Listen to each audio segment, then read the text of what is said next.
नमस्कार दोस्तों, स्वागत है आपका हमारे चैनल अमेजिंग एजुकेशन न्यूज में। दोस्तों, अनुदेशकों के ट्रांसफर प्रक्रिया की जो प्रथम सूची है, प्रथम चरण की जो सूची है, उसको जारी किया गया था और ये वेबसाइट पर भी अवेलेबल है। इसी के साथ साथ अनुदेशकों के ही संविदा नवीनीकरण के संबंध में एक पूरा आदेश जो है वो 13 जुलाई 2023 को, यानी कि अभी से 3 दिन पहले जो है वो जारी किया गया था और ये समस्त जनपदों में भेजा गया है जिला बेसिक शिक्षा अधिकारी के। इसके कुछ महत्वपूर्ण पॉइंट हैं जो आप सभी को देखने चाहिए, इसलिए आप इस वीडियो को एंड तक जरूर देखिएगा। देखिए, सबसे पहले हम उस आदेश को पूरा पढ़ते हैं जो 13 जुलाई को जारी किया गया है। आपकी स्क्रीन पे ही है। सेवा में जिला बेसिक शिक्षा अधिकारी समस्त जनपद उत्तर प्रदेश। अब इसके विषय में देखिए, जनपद के भीतर ही नवीन विद्यालय के लिए संविदा नवीनीकरण के प्रथम चरण की सूची के अंशकालिक अनुदेशकों के संविदा नवीनीकरण के संबंध में। अब इसमें ये जो पूरी बात लिखी हुई है, मैं आपको ये पूरी पढ़ के नहीं बताऊंगा, मैं आपको केवल वो पॉइंट बताता हूं जो बिल्कुल मेन है। आप सबसे नीचे की लाइन को देखिए,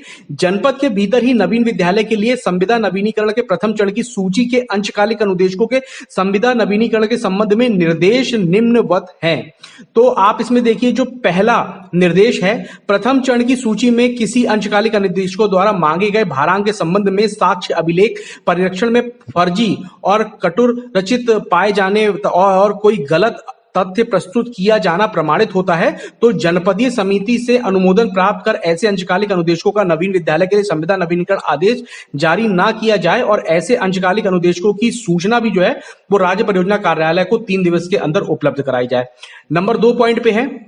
बीआरसी स्तर से मानव संपदा पोर्टल पर किसी अंशकालिक अनुदेशकों का कार्यरत विद्यालय अथवा विषय असंगत फीड होने के कारण वैकेंसी मैट्रिक्स में दिखाई गई रिक्त के सापेक्ष प्रथम चरण की सूची के अंशकालिक अनुदेशकों को आवंटित विद्यालय हेतु जनपदीय समिति से अनुमोदन प्राप्त कर आदेश जारी न किया जाए और ऐसे अंशकालिक अनुदेशकों की सूचना जो है संलग्न प्रारूप पर राज्य परियोजना कार्यालय से 3 दिवस के अंदर उपलब्ध कराई जाए। और तीसरे नंबर पे है, यदि प्रथम चरण की सूची के अंशकालिक अनुदेशकों को आवंटित विद्यालय में शैक्षिक सत्र 2023 में छात्र नामांकन कक्षा 6 से 8 तक 100 या 100 से कम है तो जनपदीय समिति से अनुमोदन प्राप्त कर ऐसे अंशकालिक अनुदेशकों का नवीन विद्यालय के लिए संविदा नवीनीकरण आदेश जारी ना किया जाए। अब इन तीनों पॉइंटों को आप और हम पहले समझ लेते हैं। देखिए, पहले पॉइंट में यह लिखा हुआ है जो अनुदेशकों को भारांक मिलना था, अगर इस भारांक को प्राप्त करने के लिए किसी भी अनुदेशक ने अपने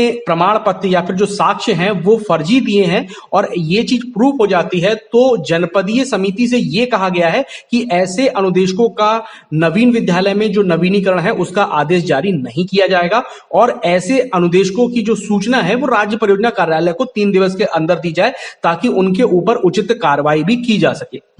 दूसरी चीज ये है कि अगर बीआरसी स्तर पर मानव संपदा पोर्टल में किसी भी अंशकालिक अनुदेशकों का कार्यरत विद्यालय जो है वो गलत फीड हो गया है और गलत फीड होने के कारण वो वैकेंसी जो है वहां पर दिखाई दे रही है और प्रथम चरण की सूची में किसी और अनुदेशकों को वो विद्यालय आवंटित हो गया है तो ऐसे में जो नए विद्यालय जिनको आवंटित हुआ है उनका जो नवीनीकरण है वो उस विद्यालय में नहीं किया जाए क्योंकि वहां पे फीडिंग गलत हुई थी और इसकी सूचना भी जो है वो 3 दिवस के अंदर उपलब्ध कराई जाए। अब नंबर 3 पॉइंट जो आता है, अगर किसी अनुदेशक को प्रथम चरण की सूची में जो विद्यालय आवंटित हुआ है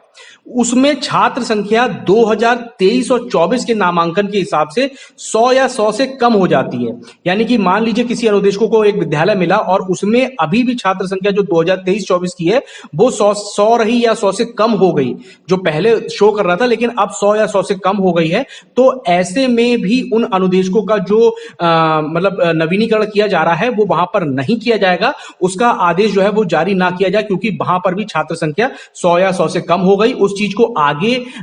दूसरे चरण में देखा जाएगा कि उन्हें कौन सा और विद्यालय दिया जाना है। अब देखिए, पॉइंट नंबर हम 4 को देखते हैं। जनपद के भीतर ही नवीन विद्यालय के लिए संविदा नवीनीकरण के प्रथम चरण की सूची के सही पाए गए अंशकालिक अनुदेशकों का नवीन विद्यालय के लिए संविदा नवीनीकरण आदेश जनपदीय समिति से अनुमोदन प्राप्त कर निर्गत किया जाए। ये तो आप सभी लोग समझ गए होंगे, जिनका सभी को सही है और विद्यालय में 100 से ऊपर भी बच्चे हैं उनको ये आदेश जो है वो तुरंत जारी कर दिया जाएगा। नंबर 5 पे है, प्रथम चरण की सूची के अंशकालिक अनुदेशकों का नवीन विद्यालय के लिए संविदा नवीनीकरण आदेश निर्गत होने के 3 दिवस के अंदर अपने वर्तमान कार्यरत विद्यालय से कार्यमुक्त करने एवं नवीन आवंटित विद्यालय में कार्यभार ग्रहण कराना सुनिश्चित करें। 3 दिन के अंदर ही, यानी कि जो सूची निकली हुई है उससे आज से, यानी 16 तारीख जो आज संडे है, तो कल मंडे में आप लोगों को अपने नए पुराने विद्यालय से कार्यमुक्त होना होगा और नए विद्यालय में उस चीज के कार्यभार को ग्रहण भी करना होगा।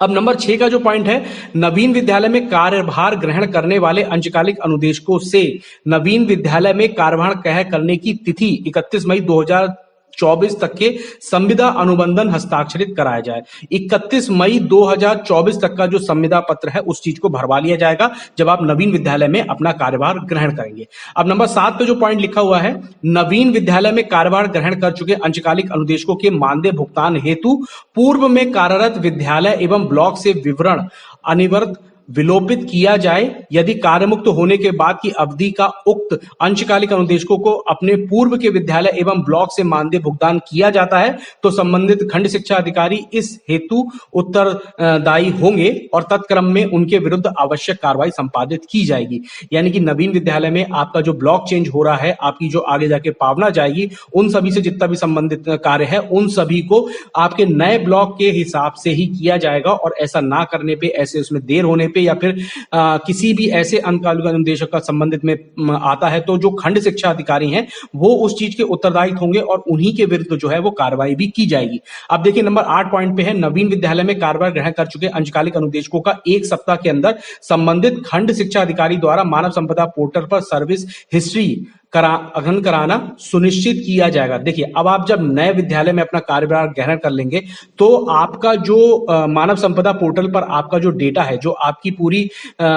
उसमें सारी जानकारी जो लिखी हुई है, उसमें आपका नया विद्यालय, आपका नया ब्लॉक, इन सभी चीजों को अपडेट कराना जो है वो आपके जो खंड शिक्षा अधिकारी हैं उन्हीं के द्वारा सुनिश्चित किया जाएगा और 1 सप्ताह के अंदर ही इस कार्य को पूर्ण भी कराया जाएगा। अब नंबर 9 पॉइंट पे जो लिखा है कि प्रथम चरण की सूची के अंशकालिक अनुदेशकों का नवीन विद्यालय आवंटन होने एवं बिंदु 7 एवं 8 की कार्रवाई पूर्ण होने के उपरांत ही नवीन विद्यालय से मानदेय भुगतान प्रारंभ किया जाए। अब ये बड़ा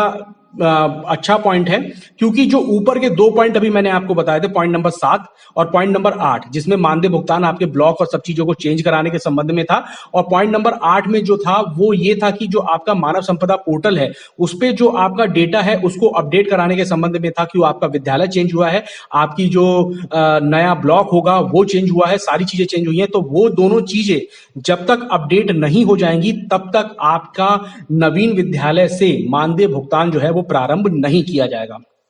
तो ये पूरा आदेश था जो अभी मैंने आपको डिटेल से समझा दिया है, और उसके साथ साथ ये 9 पॉइंट ऐसे थे जो 9 पॉइंट आप सभी लोगों को, जिन लोगों ने ट्रांसफर के लिए अप्लाई किया है और अभी जो ट्रांसफर के लिए आगे अप्लाई करेंगे दूसरे चरण के ट्रांसफर के लिए, तो उन सभी के लिए ये चीज जाननी बहुत जरूरी थी। और मैं आपको ये भी बता दूं कि इन सभी पॉइंटों के साथ साथ अभी तक अनुदेशकों का जो जून माह का 15 दिन का मानदेय है वो भी नहीं दिया गया है। उसके संबंध में अभी ऐसी कोई भी सूचना प्राप्त नहीं हुई है कि जिससे ये कहा जा सके कि मानदेय की ग्रांट जो है कि कब तक जारी होगी, लेकिन इस पर भी हमारी नजर लगातार बनी हुई है। इससे संबंधित जो भी सूचना निकलेगी वो भी लगातार हम अपने चैनल पे आपको दिखाते रहेंगे, इसलिए आप चैनल को सब्सक्राइब करके बेल आइकन वाला बटन जरूर दबा लें और इस वीडियो को ज्यादा से ज्यादा शेयर कर दें, ताकि सभी साथियों तक पहुंच सके और सभी लोग इस उचित जानकारी का फायदा भी उठा सकें। धन्यवाद।